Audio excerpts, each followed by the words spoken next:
Bharat's is always a very hard act to follow, which is why I wanted him to go before me, though he was trying to push me in front. I want to start by thanking Sonia and Girish for inviting me over. And I'm going to take you on a very, very different journey. I'm a bureaucrat. I'm what you call a babu, okay?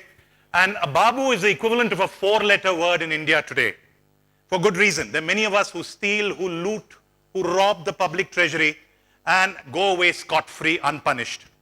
And my simple, the theme behind this presentation is to give you examples of many babus who have dreamt extraordinary dreams and have lived and walked their dreams and have achieved it and have made an impact on millions of people.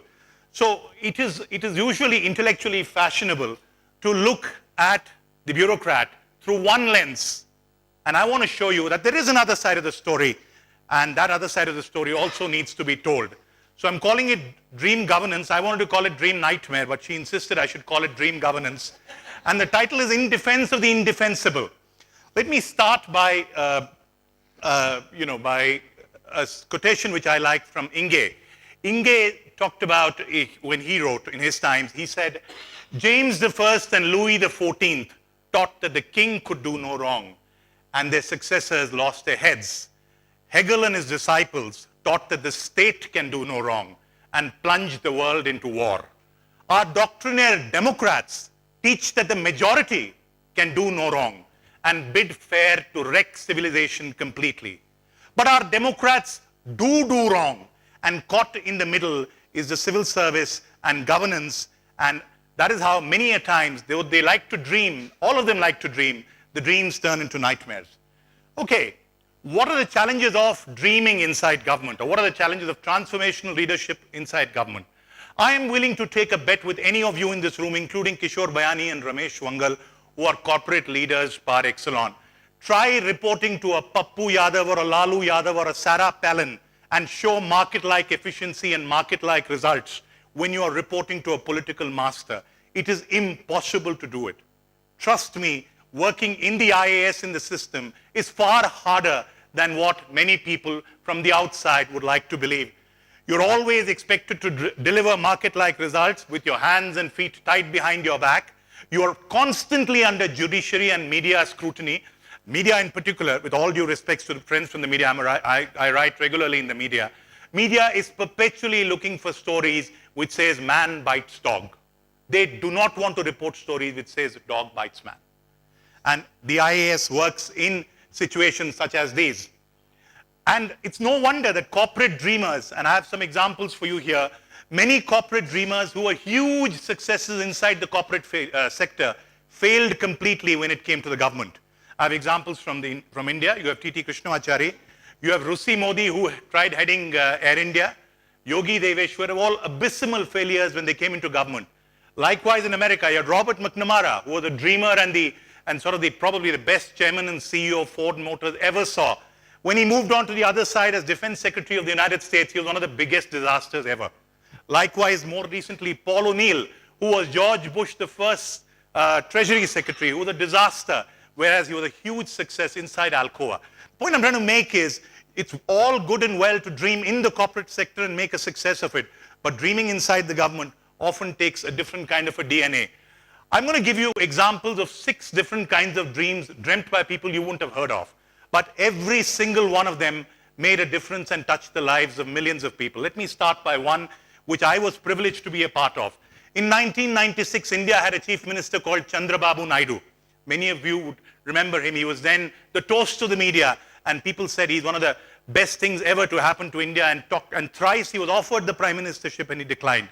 When he took charge in 1996, 4 of us were handpicked by him to create an investment and IT cluster in Andhra Pradesh out of nothing. The state was on the streets with a begging bowl. It did not have money even to pay salaries. From that point to in 2010 today, we have IT exports from the country, from Hyderabad of 30,000 crores or 35,000 crores. 1,100 companies today in the AP IT cluster. And mind you, think of the comparative figures of what it was in 1996, entirely created by the government. My good friend Azim Premji likes to often say, not in my presence though, that the IT industry was successful in India because there was no government. It is completely untrue. An example here is of Andhra Pradesh, where the IT industry was created by the government and went on to become a huge success. The first time I called Bill Gates' office, I couldn't even get through to his assistant Anup. It took me 18 calls to reach Anup. And thereafter, when Bill Gates came into India, we got 5 minutes time with him. And that 5 minutes time moved on to become 1 hour 40 when we made the presentation to him on what AP can do to Microsoft. And that was, like Bharat said, you need the first guy to sign on, like the Nobel laureates he was chasing. And we got Microsoft to sign on, and its first and only offshore development center outside Redmond, Seattle, even today, exists in the top 2 stories of the building I'm showing you there. Another facet of this dream was e-government. Everyone hates bureaucracy, hate filling forms, hate standing in lines. First time ever in India, we dreamt of a dream where the point of decision of a government service and the point of delivery of a government service could be separated. The point of decision of a government service always has to be inside government because it's a statutory function. But the point of delivery can be anywhere where I can bury a piece of silicon and a piece of fiber. And then started the e-government revolution. Today we all go online and pay our electricity bills, get our driving licenses online. The seeds of that were sown in the dream that we dreamt of in 1996. Let me take you to another example, Narendra Modi and Gujarat. In 2 days flat, January 12th and 13th of this year, 8,000 MOUs worth $492 billion was signed by this state of Gujarat, which is roughly about 1/3 of India's entire GDP. Just imagine. And this was all done by government bureaucrats. It was not done by the corporate sector. 1/3 of India's GDP signed in 2 days flat in form of MOUs. Even if they convert 30% of that, which is the global average, they would still have attracted more investment than the amount of money Raja and his cronies stole from this country. Another Mahatma Mandir, I have an aerial shot of that. The single largest convention center in the country today, with a capacity of 15,000 people, start to finish, built in 182 days flat. Again, under the supervision of bureaucrats. Let's move forward. I don't know how many of you are familiar with the insurance sector. There is an elderly gentleman called N. Rangachari. Ask any insurance CEO in the country today. When they see him, they go prostrate and touch his feet. The one man who opened up India's insurance sector in 2000, there was virtually no private insurance in this country. Today, you have 50 billion rupees invested in this sector, and you have a CAGR of roughly 24% year on year for the last 10 years. Hank Greenberg, who many consider to be the god of American insurance, once told me, I wish I had in my life achieved half of what Rangachari has done in India. That is the impact this one bureaucrat had on another sector with his dream of opening up insurance.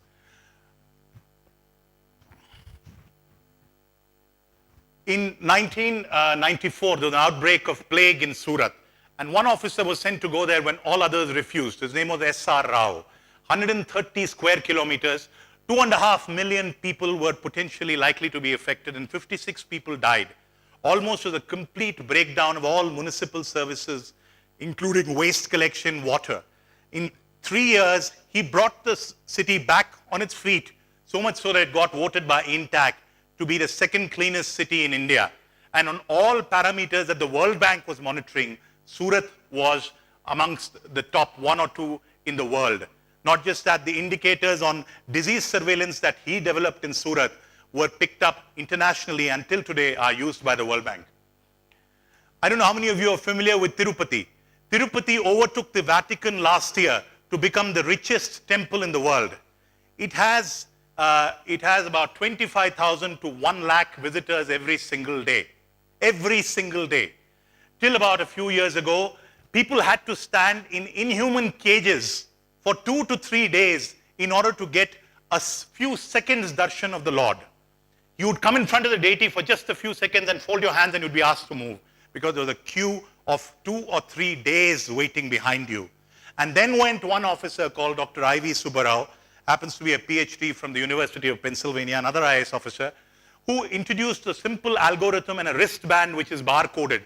Now pilgrims do not wait for 2 or 3 days, but their waiting time has been reduced to just about 2 hours. And they get a better quality darshan of the Lord. Another very different example of another dream which this man had, and in the face of enormous vested interest from even from small-time vendors and shopkeepers who wanted the old system to continue, he managed to achieve what is an enduring reform. You're in Bangalore city. Bangalore is just about to has had trial runs of its metro. 12,000 odd crores in 1998 when Srivatsa took over, less than 0.1% of the total budget had been spent. In 2 years flat, he has created the first line of what is probably a world-class metro designed to carry 1 million passengers every single day. Please see, in sharp contrast to Mumbai and the Delhi airport line, which were done by the private sector, but is yet not complete, is over budget and over time.